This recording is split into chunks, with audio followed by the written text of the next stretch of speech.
Marcos capítulo 6, versículos 1 al 6.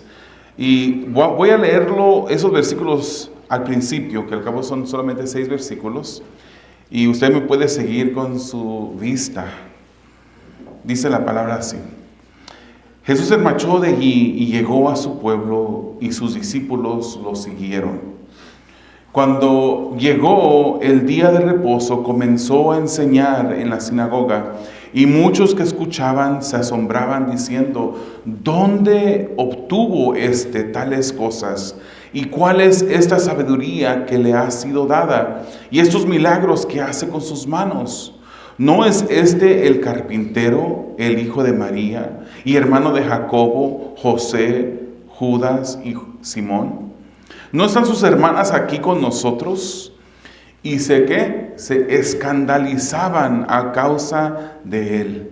Y Jesús les dijo: no hay profeta sin honra sino en su propia tierra y entre sus parientes y en su casa. Y no pudo hacer ahí ningún milagro, solo sanó a unos pocos enfermos, sobre los cuales puso sus manos. Estaba maravillado de la incredulidad de ellos y recorría las aldeas de alrededor enseñando. Oremos. Amado Dios, te damos a ti la honra y la gloria, Señor. Tú has de recibir, Señor, todo el honor en esta mañana, todo el reconocimiento, Señor, pues hemos venido a este lugar, Señor, por ti. Yo te pido, Señor, que tú en este momento sigas ministrando, Señor, que tú sigas el que esté obrando, Señor, en nuestros medios. Señor, que tú seas glorificado en nosotros, Padre, y que podamos nosotros, Señor, estar atentos a lo que tú quieres hablarnos en esta mañana, Señor. Eres Dios bueno, eres Dios grande y poderoso. Señor Inés, tú conoces, Señor, cada necesidad en las mentes de las personas, la carga que hay en cada corazón en esta mañana. Y te pedimos, Señor, que obres maravillosamente en nuestros medios, para tu gloria y para tu honra. Lo pedimos, Señor. Habla tú. Te necesitamos a ti, Señor. Necesitamos de tu palabra. En el nombre de Jesús te lo pedimos. Amén. Bien, hermanos, en esta mañana hemos leído estos 6 versículos de la palabra del Señor. Yo quisiera compartir con ustedes un mensaje titulado El escándalo que maravilló a Jesús. El escándalo que maravilló a Jesús. Y vamos a través de esos 6 versículos, quiero llevarlos a través del siguiente bosquejo. Los versículos 1 al 3, al principio del 3, vamos a ver el asombro de la gente que no creía, el asombro de los incrédulos. Y luego terminando ese versículo 3 y el versículo 4, vamos a ver a dónde nos conduce el resultado, a dónde nos lleva la incredulidad. Y vamos a terminar con el versículo 5 y 6, viendo cómo se relaciona la incredulidad y el obrar de Dios. Cómo se relaciona la incredulidad y la manera como Dios obra. Hermanos, hace muchos años, pero muchísimos años, yo me jactaba con mi esposa. Yo presumía. Por si ustedes no saben, jactar es presumir. Yo presumía con mi esposa que a mí nadie me podía sorprender. Yo le decía a ella: a mí nadie me agarra de sorpresa. Y pareciera, hermano, que cuando yo le dije eso a mi esposa se convirtió como un desafío para ella. Hasta un día, hermanos, que ella me sorprendió de una manera que sentí que el alma se me salía de mi cuerpo. Una vez llegué a la casa y habían muchos familiares presentes en un cumpleaños mío. Y pues ya habíamos planeado, parece que habíamos planeado que íbamos a hacer otra cosa. Yo no esperaba que hubiese nada en la casa. Llegué a la casa y todos gritaron "surprise", y sentí que se me puso helado el cuerpo. Pero ese desafío se convirtió en un desafío grande para mi esposa. Nunca, hermanos, usted ha visto a mi esposa en un estado estático de risa tan grande como ese día. El día que conquistó esa parte de mí que yo pensaba que era inconquistable. O también como las veces cuando a veces se acerca detrás de mí y me agarra de cosquillas. Hermanos, yo soy una persona cosquilluda, no lo intente, no lo vaya a probar usted. Pero ella a veces llega detrás de mí y me agarra en las costillas y me sorprende, hermanos, que yo creo que un día de esos les voy a llamar, que estoy en el hospital para oración. Pero ella me ha sorprendido en varias ocasiones. Hermanos, de una manera diferente, pero igualmente real, para Jesús, decir que Él se sorprendió o se asombró por algo es un suceso raro. Es algo que pocas veces miramos en las Escrituras, más que en 2 ocasiones vemos esto. Es tan raro, hermanos, que solo hay estas 2 ocasiones. De la manera positiva, usted podrá ir al Mateo capítulo 8 y usted podrá leer una historia ahí sobre el centurión. Un soldado romano centurión que tenía a 100 soldados bajo su mando. Y dice la Escritura, que va con Jesús y le pide que por favor, le ruega que por favor sane a su criado que estaba enfermo. Él le dice, mi criado está inválido, paralítico y está sufriendo mucho. Imagínense un hombre que amaba a un esclavo. Un hombre que tenía un esclavo como una posesión, pero no lo miraba simplemente como una posesión, sino que se interesaba por él, tanto que va con el maestro, con Jesucristo, y le pide, por favor, ven a mi casa y sana a mi criado. Perdón, no le dice, por favor, ven a mi casa, no, le dice, por favor, sana a mi criado. Y cuando Jesucristo le dice que se disponía a ir, le dijo, no es necesario que vengas a mi casa. De hecho, no soy digno de que entres a mi casa. Solamente di la palabra y mi siervo sanará, dice la Escritura en Mateo 8. Solamente di la palabra y mi siervo sanará, porque yo, al igual que tú, soy alguien que tiene personas bajo mi autoridad. Si yo les digo que vayan, van. Si yo les digo que hagan algo, lo hacen. Si les digo que vengan, vienen, vayan, van. Y el versículo 10 dice de Mateo 8, dice, al oírlo Jesús se maravilló y dijo a los que le seguían, en verdad les digo que en Israel no he hallado en nadie una fe tan grande. Ese fue un día cuando Jesucristo, en esta ocasión, cuando miró la fe de este hombre, que dijo, no es necesario que ni siquiera pises mi casa. Simplemente desde donde estás tú, no importa donde tú estés, tú da la orden y mi siervo va a sanar. Y Jesús se maravilló de esa fe que tenía ese centurión.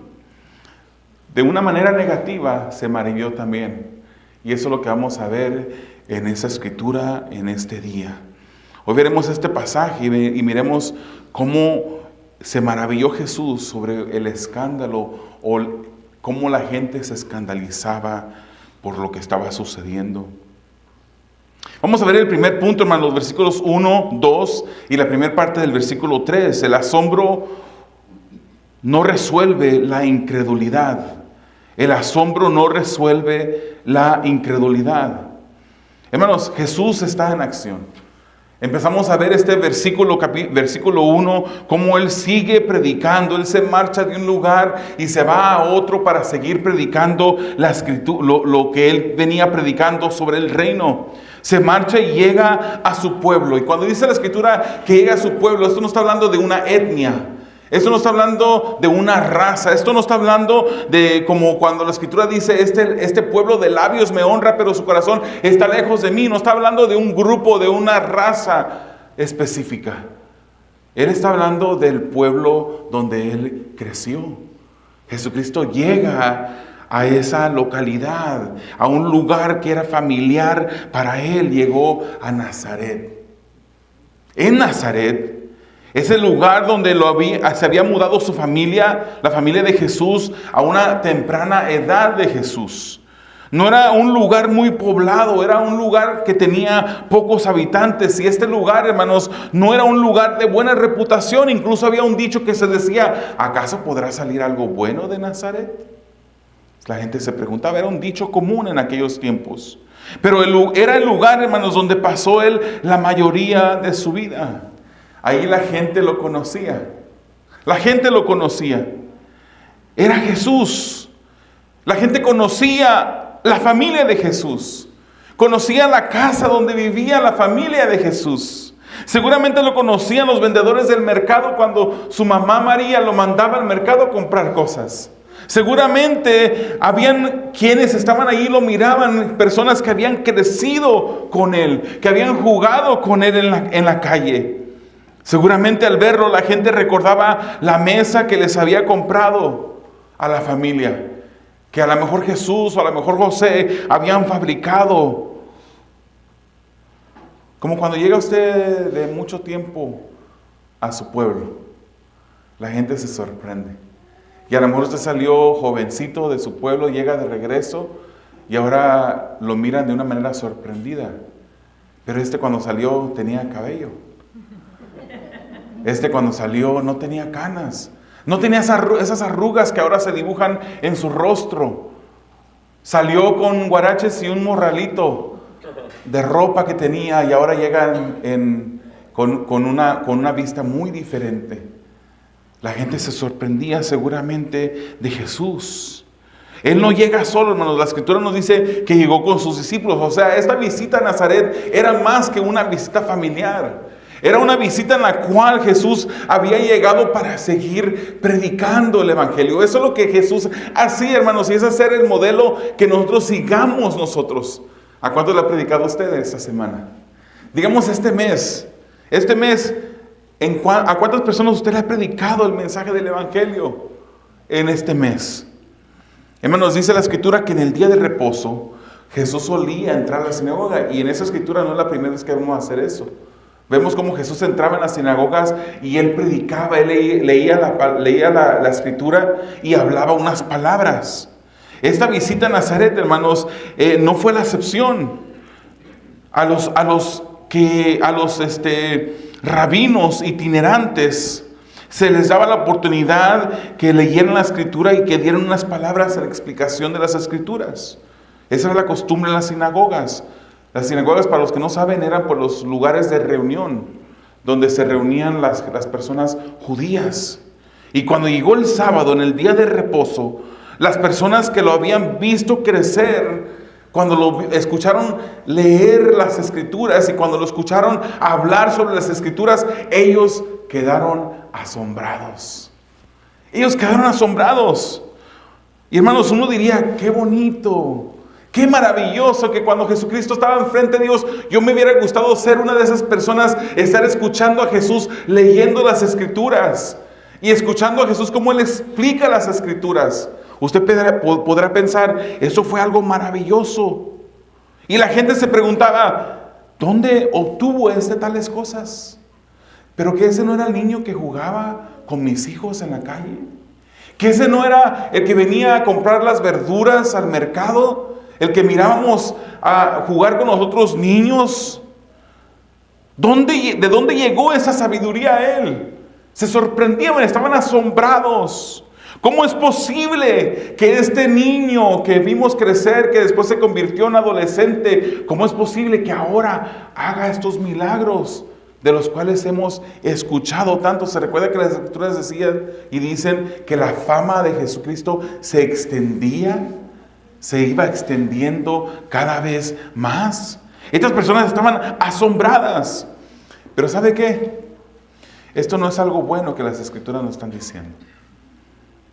Porque hay un asombro que una persona puede tener de admiración. Como también hay un asombro que una persona puede tener, o algunas personas pueden tener, de negación. O un asombro de incredulidad. Un asombro que no les permite creer. Ellos tenían un asombro. El asombro, si usted busca en el diccionario, usted verá que asombro quiere decir gran admiración o quiere decir gran extrañeza. Se les hacía demasiado extraño que este joven, este Jesús que tenían enfrente de él, hiciese las cosas que habían escuchado que él hacía. La gente decía, no es posible. No era que estaban admirándolo. No es que estaban reconociendo quién era Él en realidad, sino que eran incrédulos. Ellos decían, no es posible. Se extrañaron en gran manera, hermanos. Los nazarenos, los que vienen de Nazaret, habían escuchado de Jesús. Habían escuchado de sus milagros, de lo que la gente que vivía en otros lugares se admiraba. La fama se había extendido por la región. Pero en Nazaret él no había hecho muchos milagros. De hecho, la Escritura es clara que él no hizo muchos milagros. Hizo unos cuantos milagros en el lugar donde él creció. ¿Por qué? ¿Será porque se le acabó el poder o andaba sin gasolina ese día? ¿O ese tiempo? No. Él fue Dios siempre. Él siempre ha sido Dios todopoderoso y puede hacer lo que Él quiere hacer. Y vamos a ver más adelante por qué. Ellos decían, no es posible que este sea el mismo. Y aquí es donde revelan su incredulidad. Ellos dicen, es el carpintero. Es el hijo del carpintero de la carpintería que queda allá en la esquina. Es el hijo de María. ¿Que acaso no están aquí sus hermanos, Jacobo, José, Judas y Simón? ¿Que acaso no conocemos a sus hermanas que están también entre nosotros? Esos eran los familiares de Jesús. Para usted que ha escuchado que María siempre fue virgen y que ella nunca perdió su virginidad, ella vivió una vida normal de matrimonio con José después de que Jesús nació. Estos hermanos no eran hermanos como a veces tratan de decir las personas que quieren ocultar este hecho de María. Dicen, pues eran sus hermanos, así como tú y yo somos hermanos en la fe. No, estos eran hermanos nacidos de María y de José, que habían crecido juntamente con Jesús. Y decían, estos son sus hermanos, nombra a 3 de ellos la Escritura. Y menciona que también tenía hermanas. Y esas hermanas y estos hermanos, si fueran hermanos en la fe, hubieran tenido fe en él. Pero no tenían fe en él. Eran personas incrédulas. Eran personas que posiblemente decían, esto no puede ser Jesús. Él sudaba igual que yo. Él tenía necesidades de ir a la letrina igual que nosotros. Este no puede ser alguien que haya nacido de parte de Dios, que haya habitado el cuerpo humano siendo Dios. Hermanos, si Marcos estuviera, ¿se recuerda la pregunta famosa que hace Marcos a sus lectores? ¿Quién dices tú que es Jesús? Es una pregunta que nos toca responder nosotros. ¿Quién dices tú que es Jesús? Si Marcos hubiese hecho esta pregunta a esas personas de este pueblo de Nazaret y a su familia, ellos no hubieran dicho, es el Hijo de Dios. Él es el Mesías. Él es el que Dios envió para liberarnos de la opresión del pecado. No. Ni siquiera creían que Jesús era el que había sido enviado por Dios para liberarlos de la opresión de los romanos, que es lo que ellos esperaban. Un Mesías que viniera triunfante en un caballo, con un ejército potente para liberarlos de los romanos. Ellos no creían que era Jesús el libertador, el que los iba a libertar de la esclavitud del pecado, de la opresión del maligno. Ellos no creían en Jesús. Aún los que crecieron con Jesús y los que lo vieron crecer dudaron de él, no creyeron que era el Mesías. Y eso es un punto muy importante, el tener cercanía con Jesús no es suficiente. El que tú tengas Biblias múltiples en tu casa, de diferentes versiones, eso no es suficiente. El que tú te conozcas las historias de Jesús e incluso hasta se las cuentes a tus hijos como una historia para que vayan a dormir, no es suficiente. El que tú tengas un asombro y una admiración por las cosas que Jesús hacía cuando Él estuvo aquí en la tierra, no es suficiente el tener eso. Es necesario que tú creas que Jesús es el Hijo de Dios.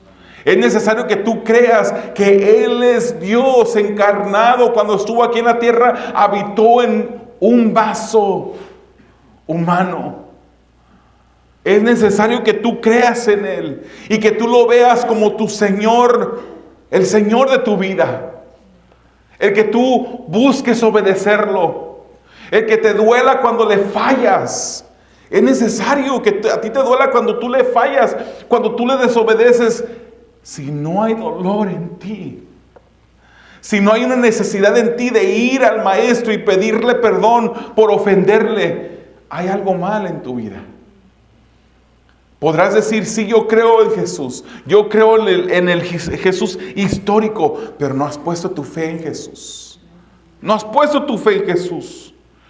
Hermanos, esta doctrina, todas las doctrinas de Jesús, del Hijo de Dios, son doctrinas esenciales.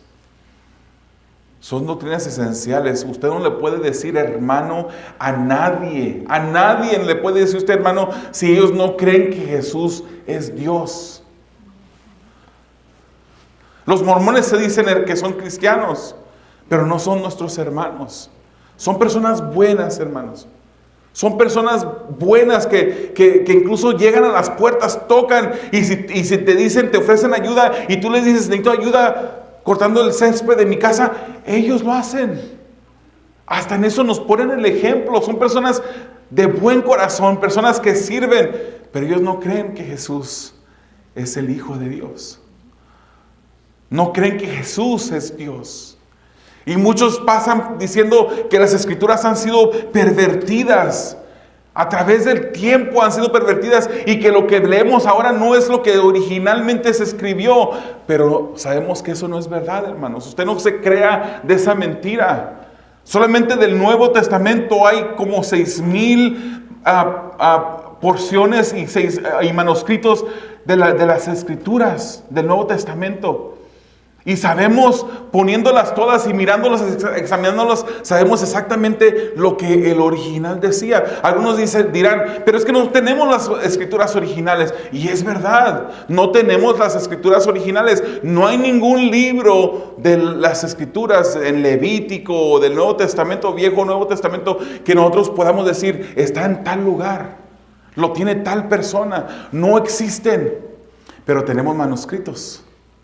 Tenemos manuscritos que son confiables. Y obviamente los manuscritos que están más cerquitas al original, que son más antiguos, son más confiables aún. Podemos saber qué es lo que dice la Escritura. Aparte, hermanos, que los padres de la iglesia tenían una costumbre horrible. Lo digo sarcásticamente. Ellos les gustaba hacer comentarios de las Escrituras. Tanto que si no tuviéramos ni siquiera ni un solo manuscrito, con los comentarios que hacían los padres de la iglesia como Juan Crisóstomo, pudiéramos recopilar el Nuevo Testamento en un 95% de lo que dice el original. Podemos creer en las Escrituras. La doctrina de Jesús es una doctrina esencial. Los testigos de Jehová tampoco creen. Se dicen que son cristianos, pero ellos no creen que Jesús es Dios. Ellos en sus escrituras, cuando vamos a Juan capítulo 1, versículo 1, dice, en el principio era la palabra y la palabra era con Dios y la palabra era le agregan ese artículo de un Dios con D minúscula. Pero si tú les preguntas, ¿en cuántos Dios creen? Ellos le van a decir que es uno. Entonces, ¿cuál Dios era? La palabra, ¿cuál Dios era? Si nada más crees en un Dios, ¿cuál Dios era este? Ellos no creen que Jesús era Dios, que fue Dios desde la eternidad y seguirá siendo Dios hasta el final, el Hijo de Dios y Dios mismo. ¿Que no se arrodilla Tomás? ¿Que no declara Tomás esas palabras famosas cuando mira a Jesucristo, que él había dudado que se había aparecido antes, pero cuando lo mira ese próximo domingo, primer día de la semana, y Jesús lo aborda y lo mira de frente? ¿Qué fue lo que dijo Tomás? Mi Señor y mi Dios. Un judío que para llamarle Dios a un ser humano era una blasfemia, pero Tomás sabía que Jesús era Dios. Y declara mi Señor y mi Dios. En una ocasión le dije eso a un testigo de Jehová y dijo, pero es que eso es una declaración como cuando usted dice que pasa algo asombroso y usted dice, ay Dios mío. No, eso no es así. La Escritura claramente nos dice que Tomás en ese momento le dice a Jesús, mi Señor y mi Dios. Que curios mo que theos, mi Señor y mi Dios. Un judío que podía ser apedreado por los demás judíos al llamarle a este Jesús, Señor, mi amo, mi Dios. Es necesario que creamos que Jesús es Dios. Esa es una doctrina esencial de las Escrituras. Hay otras cosas que son grises, hermanos.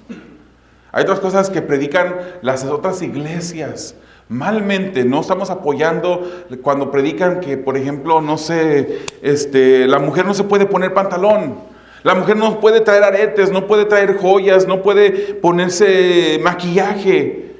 Y hay muchos mandamientos de hombres que no están en las Escrituras. La Escritura solamente nos dice que la mujer y el hombre, que todos vistamos con modestia. Esa es la dirección de la palabra de Dios.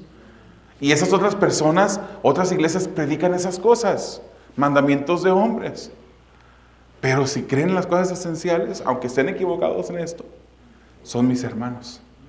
Les puedo llamar mis hermanos, aunque estén en esas cosas, digamos, no concordemos con ellos. Es necesario que en las cosas esenciales de las Escrituras creamos en lo mismo para poder llamarlos hermanos. Hermanos, la gente que lo vio crecer, la gente que jugó con Jesús, la que le compró algún mueble para su casa, solo se asombró, pero siguieron con su incredulidad. Siguieron con su incredulidad. Vamos al segundo punto, la incredulidad y sus resultados equivocados. Eso es la segunda parte del versículo 3 y el versículo 4. Dice, y se escandalizaban a causa de él. Y Jesús les dijo, no hay profeta sin honra, sino en su propia tierra y entre sus parientes y en su casa. Hermanos, la incredulidad es eso que a muchos, a todos los que lleguen al infierno en algún día y los que han llegado al infierno hasta este momento, tendrán eso en común: incredulidad. Aparte de otras cosas, ¿verdad? Aparte del rechazo de Dios, que es también incredulidad. Aparte de violar sin arrepentimiento los mandamientos del Señor, hay incredulidad en personas. La incredulidad es la oposición a la fe, es lo opuesto a la fe. Y si usted mira el diccionario, incredulidad quiere decir repugnancia en creer algo. Algo que es repugnante para usted. Una repugnancia en creer algo. Eso es lo que es incredulidad. A esos pobladores de Nazaret les repugnaba el solo pensar que Jesús no era quienes ellos pensaban que era. Hermanos, quiero decirles una cosa: esta visita registrada aquí en Marcos 6 no fue la primera visita de Jesús después de haber comenzado su ministerio. Claro, Él creció allí, pero durante su ministerio Él visitó a Nazaret por lo menos 2 veces, de acuerdo a lo que está registrado en las Escrituras. Esta visita, esta ocasión de Marcos 6 no fue la primera visita durante su ministerio.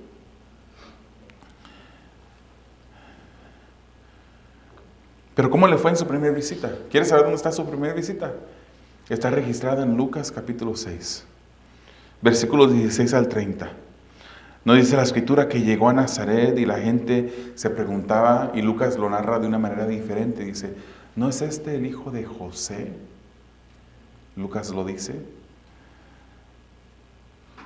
Jesús le dijo a la gente, de acuerdo al relato de Lucas, seguramente me dirán, y estoy parafraseando, hermanos, Él les dice a la gente, seguramente me dirán que lo que has hecho en otros lugares que no son tu casa, como Capernaum, también hazlo aquí. Le reprocharon a Jesús. Hemos escuchado de tu fama, andas por allí, por Capernaum y por otros lugares, haciendo milagros y prodigios. ¿Por qué no lo haces aquí también?, le dijeron. Jesús les dijo en respuesta a esa pregunta, o esa confrontación a Jesús, Jesús le respondió, ningún profeta, igual como lo hizo en esta ocasión de Marcos 6, ningún profeta es bien recibido en su propia tierra, ningún profeta es sin honor más que en su propia tierra. Hermanos, en Israel habían muchas viudas cuando Elías anduvo en Israel por causa de esa hambre que vino, por esa sequía en la tierra. Y Jesús les recuerda, en Israel habían otras viudas, les dice Jesús. Pero cuando hubo hambre en la tierra, Elías fue enviado a una mujer viuda en Sarepta, en Sidón. Como quien dice, Dios no envió a Elías a una viuda del pueblo de Israel. Escogió a una extranjera, a donde envió a Elías. Y les recuerda, en el tiempo de Eliseo habían muchos leprosos, pero Dios envió a Eliseo a Naamán el sirio, el general sirio, o más bien Dios envió a Naamán el sirio para con Eliseo para ser sanado. En esta ocasión Dios les dice, Dios sanó a un sirio, a un extranjero, antes de sanar a los muchos leprosos que habían dentro del mismo pueblo. Hermanos, en sentido amplio, ese es el universo del Señor. Él es el creador de todo lo que existe. Ese es el universo de Él. Y la palabra del Señor nos dice que a los suyos vino y los suyos no le recibieron. Hay muchas personas que por su incredulidad van directamente hacia el infierno por no creer que Jesús es el Hijo de Dios, por no honrarlo como el Hijo de Dios. En Lucas nos dice que la gente, cuando Jesús les dijo estas cosas, se enfureció, se llenó de ira y echaron a Jesús de la ciudad. Echaron a Jesús de Nazaret. El niño y joven que habían visto crecer lo rechazaron y lo aventaron, y no se quedaron satisfechos en sacarlo de la ciudad, del pueblo, sino que lo llevaron a un despeñadero, y era su intención aventarlo para matarlo. En el hombre incrédulo hay un rechazo por Jesús. Hay una repugnancia por quien Jesús es. No creen en Jesús. Y aunque no digan que odian a Jesús, con sus hechos lo odian. Con sus hechos y sus falta de obediencia, están odiando a Jesús. Están despreciando a Jesús. En muchas ocasiones hemos escuchado, hermanos, que Dios ama al pecador, pero aborrece al pecado.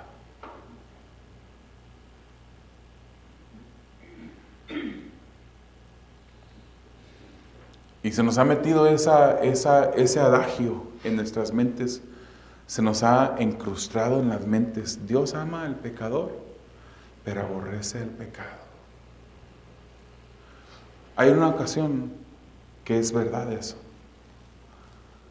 Los que somos hijos de Dios, que hemos entregado nuestras vidas al Señor, seguimos pecando. Somos pecadores redimidos, pero seguimos pecando. Y a nosotros que somos hijos de Dios, Él sí nos ama. Él nos ama tanto que dio su vida por nosotros. Y aborrece el pecado que mira dentro de nosotros. No ama el pecado.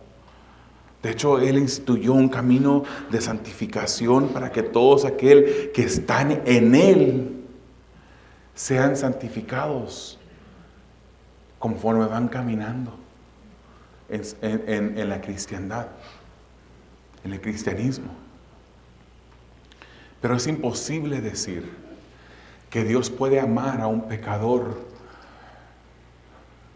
que es incrédulo, a un pecador que constantemente está fabulando, está haciendo aquellas cosas que deshonran a su Creador. ¿Y cómo lo sabe, hermano? ¿Cómo lo sabe usted? La palabra del Señor lo dice. Vaya a Salmos 9. No es el único lugar. En la palabra del Señor dice que el Señor está enemistado, airado, ¿no?, con el pecador continuamente. No es verdad que Dios ama al pecador y aborrece el pecado. Dios es un Dios justo, un Dios santo que no puede estar, que no puede tener comunión con el pecador que no se ha arrepentido, con el incrédulo que vive a su manera, con el que se dice ser cristiano, pero vive de la manera como le da la gana vivir. No es verdad. No hay comunión. No puede haber comunión entre las tinieblas y la luz, hermanos. De una manera amorosa. Usted debe pensar, ¿pero qué pasa con Juan 3:16? Claro, el Señor mostró una intención amorosa al dar a su Hijo en la cruz del Calvario. Y el que Jesucristo haya muerto en la cruz del Calvario es suficiente para sanar de la enfermedad del pecado a toda la humanidad. Su poder no tiene limitaciones, pero no todos vendrán a Él. No todos se rendirán a Él. Incluso algunos dentro de las iglesias, que en aquel día le dirán: Señor, en tu nombre eché fuera demonios, en tu nombre profeticé, en tu nombre, Señor, hice milagros. Pero no podrán entrar porque el Señor les contestará: apártate de mí, hacedor de maldad, nunca te conocí. Es necesario creer que Jesús es el Hijo de Dios. Es necesario creer que Él nació de una virgen que vivió una vida perfecta, mostrándonos el camino. Que siendo inocente, sin haber fallado en nada, murió en la cruz del Calvario y que al tercer día resucitó. Es necesario creer en eso. Y si has creído en eso, si has puesto tu fe en Jesús, tu vida no va a ser la misma. No puede ser la misma. No puedes seguir viviéndola de la misma manera, disfrutando de los mismos pecados que disfrutabas antes. Dios es un Dios santo que requiere obediencia. Y el corazón incrédulo, sin arrepentirse, no desea obedecer a Dios. El que es nueva criatura, que ha venido a Jesús, aun cuando su caminar no es perfecto, hermanos. ¿Cuántos perfectos hay aquí para que de una vez vayan saliéndose ya de aquí? No ocupan estudiar la palabra. Si son perfectos, Dios les bendiga. Les damos un pase temprano del servicio de hoy. No somos perfectos. Le seguimos fallando al Señor. Pero porque somos nuevas criaturas, deseamos obedecer a Dios. Nos duele cuando le fallamos a Él. Le pedimos perdón. Buscamos esa comunión con nuestro Dios por medio del ayuno, por medio de la lectura de la palabra, por medio de la oración. Buscamos esa comunión, buscamos conocer mejor a nuestro Salvador. Hermanos, la gente aquí estaba enfurecida de acuerdo a Lucas. Querían matar a Jesús. Querían terminar con la historia antes de tiempo. ¿Se recuerda aquella gente que un domingo, primer día de la semana, le recibió Hosana al Hijo de David? Se quitaban sus mantos y los ponían en el piso para que el burrito donde venía montado Jesucristo pasase por encima. Pero unos cuantos días después, ahí mismo en Jerusalén, en la misma ciudad, el jueves estaban delante del gobernador gritando: crucifíquenle, crucifíquenle. Esta gente quería matar a Jesús.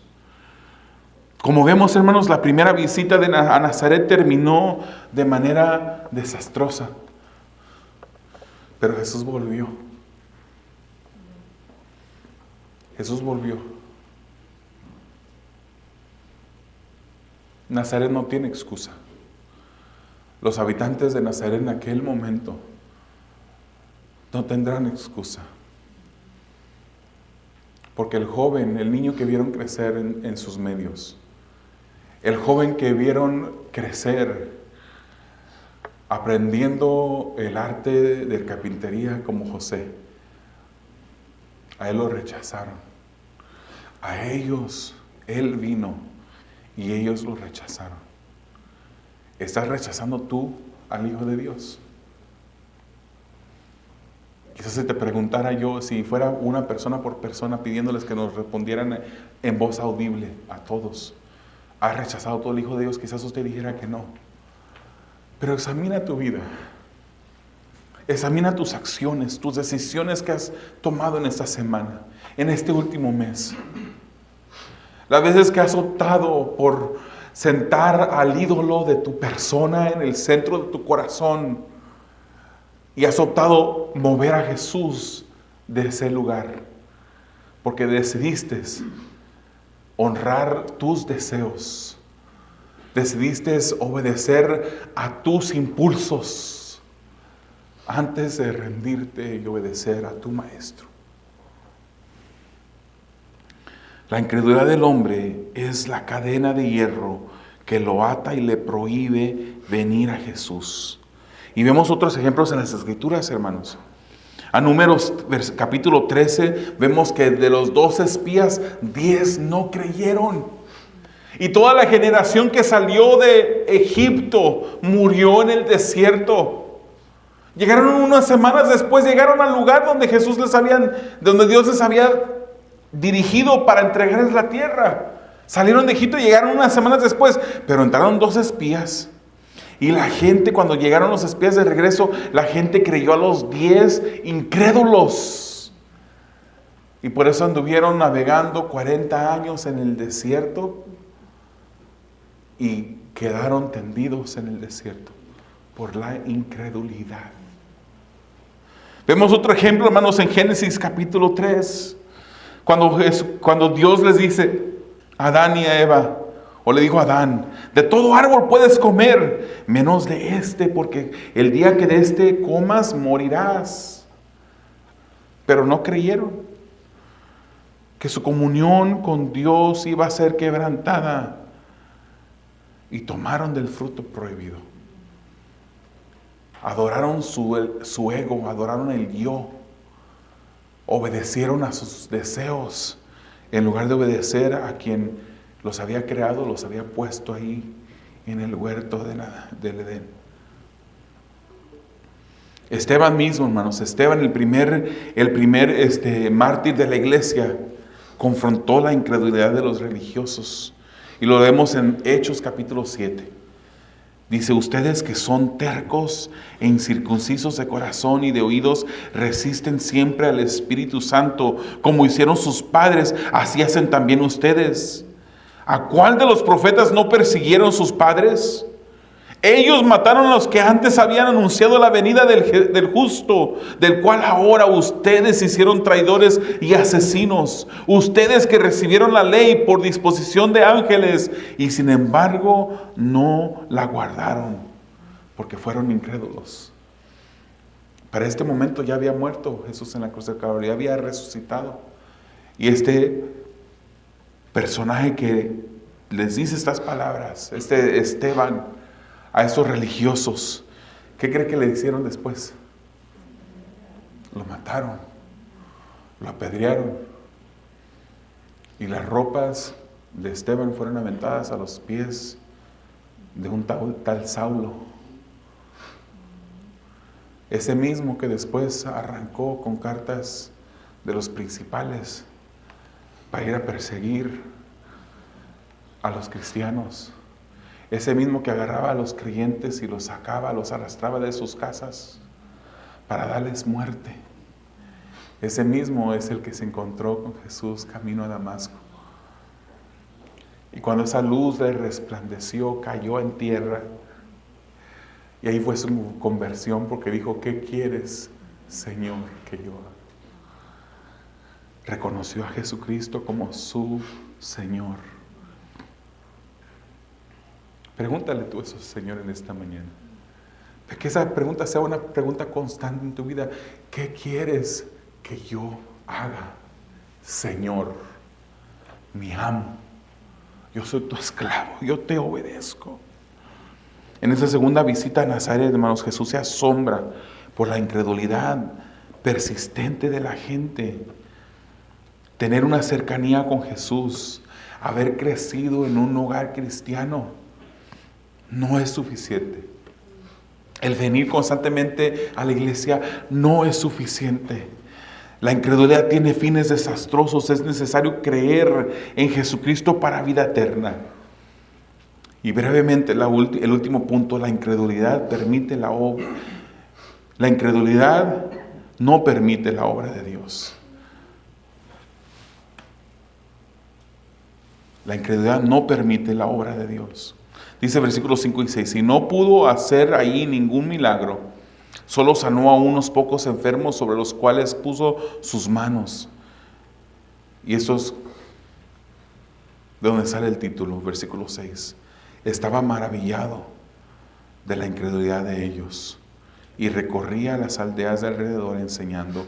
No pudo hacer nada allí Jesucristo. ¿Por qué? ¿Porque le faltara poder? No.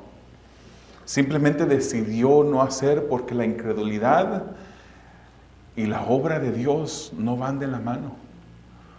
Para que Dios obre en tu vida tienes que creer, poner a un lado la incredulidad. Sabemos que en otros lugares Jesús había predicado y había obrado milagros.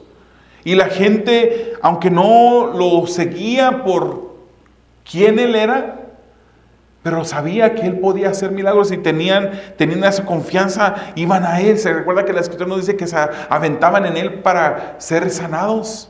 Se peleaban, como que dice, para tocar al Maestro. Muchos buscaban a Jesús solo por lo material que Él podía ofrecer. Pero el estado de los habitantes de Nazaret, hermanos, era tal que Jesús decidió no obrar de la misma manera en sus medios. O sea, era un estado de incredulidad profundo, profundo. Para acercarse a Dios es necesario creer. No nos podemos acercar a Él si no creemos. Hebreos 11:6 dice: pero sin fe es imposible agradar a Dios. Porque es necesario que el que se acerca a Dios crea que le hay y que es galardonador de los que le buscan. Tal era su incredulidad que Jesús se asombró, quedó maravillado. Ahí está bien. Y tuvo que salir de allí a seguir predicando en otros lugares. Hermanos, tener cercanía con Jesús no es suficiente. Es necesario creer para tener vida eterna. Cierra tus ojos, hermano. Yo te voy a invitar a que cierres tus ojos, que inclines tu rostro.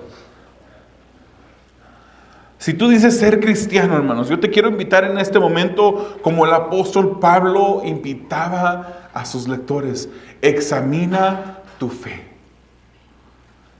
Examina tu fe, confirma que es una fe verdadera en el Hijo de Dios. El que estés asombrado de quién es Jesús. El que lea las Escrituras y que digas: wow, cuántas cosas el Señor hizo. El asombro no produce un cambio de vida. El tener solo admiración por Jesús no te hace un cristiano. El crecer con una familiaridad de quién es Jesús no te da la salvación. Los nazarenos reconocieron que Jesús era ese niño, ese joven que creció en sus medios, pero lo llamaron el hijo de José y María. Nunca lo reconocieron como el Hijo de Dios.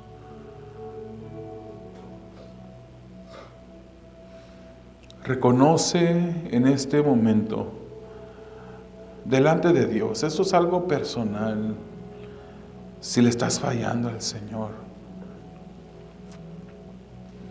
Si en realidad estás adorando el ídolo de tu persona, dejándote dominar por tus deseos, tus impulsos. Hermanos, el pecado es idolatría. Cada vez que tú le dices sí al pecado y le dices no a Dios, te estás adorando a ti mismo. Y eso ofende gravemente el corazón de Dios. Él te ama, claro, eres su hijo. Si en verdad eres su hijo, Él te ama. Pero Él desea que tú le sirvas. Él desea que tú le obedezcas.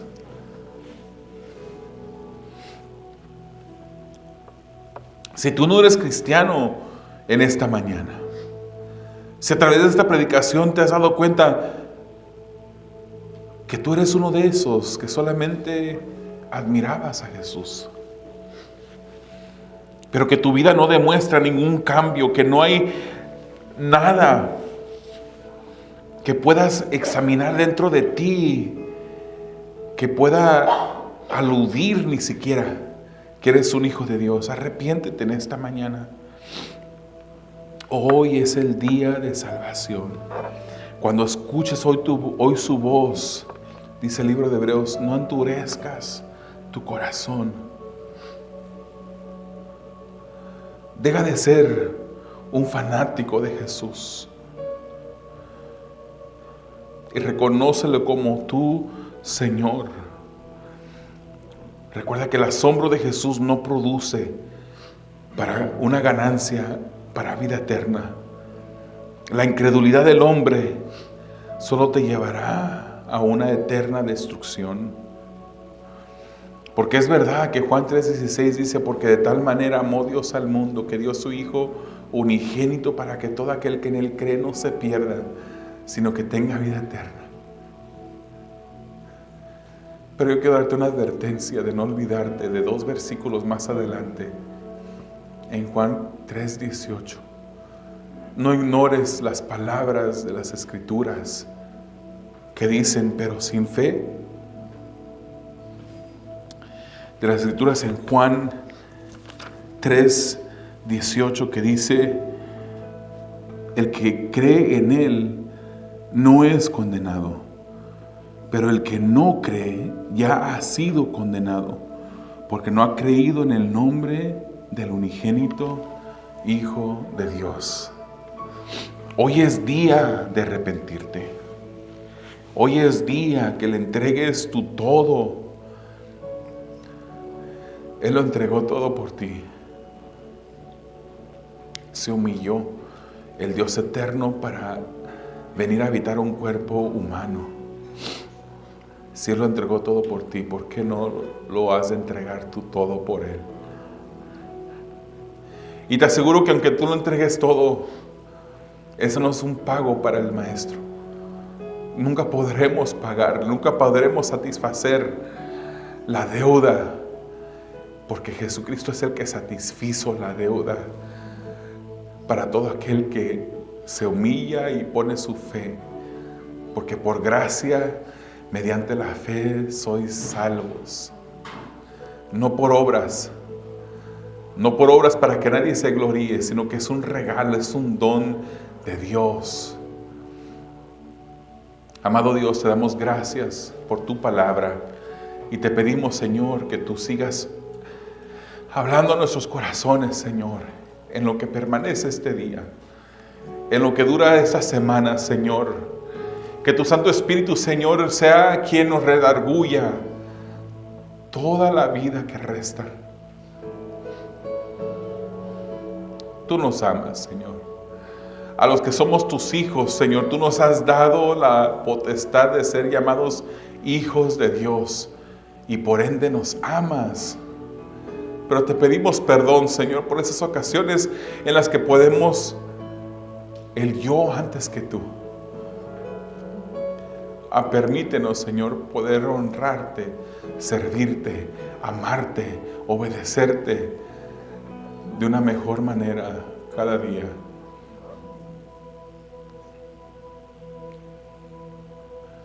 Señor, si hay alguna persona en este lugar que no te conoce, yo te pido que por la obra de tu Santo Espíritu te reveles a Él en este momento. Le regales la fe para creer en ti, para que destruya esa incredulidad en su vida, en su corazón, y también pueda venir a ser hijo tuyo.